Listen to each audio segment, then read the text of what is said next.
I just want to know things.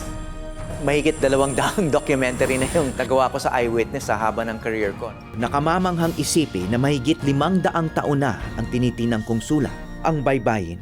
When I first started at Eyewitness, I never thought I would make it to 10 years, 15 years, 20 years. Ako po si Howie Severino. Ako po si Howie Severino. Ako po si Howie Severino. Yung maganda rin sa Eyewitness is we have the permission because of the name of the show. It's Eyewitness. Kami ang saksi. Hanggang dito lang kami sa deserted na kalsada ng Marawi dahil nagpuputo ka na doon.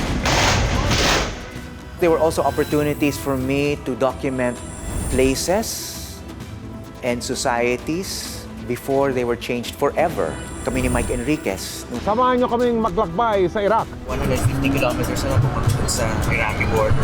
Bago pa sinimula ng Amerika yung pagbobomba ng Iraq, pumunta kami doon. Ganun din ang mga documentary ko sa Marawi. Pinalalayo tayo. Unique society or city, bago siya nabago ng gera.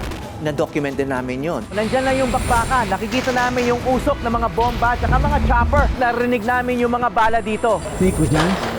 Ano na?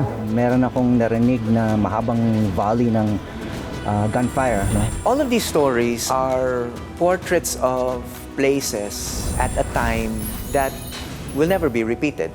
Lagi kong iniisip na itong ginagawa kong dokumentaryo ay maaring maging pinakahuli. I was one of the first COVID patients in the Philippines when there was no treatment yet.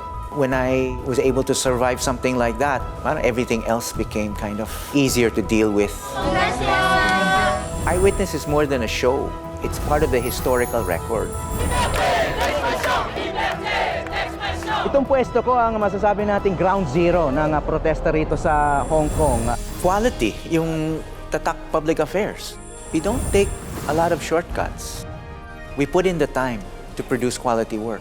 And this kind of investment and attention to detail reflects commitment.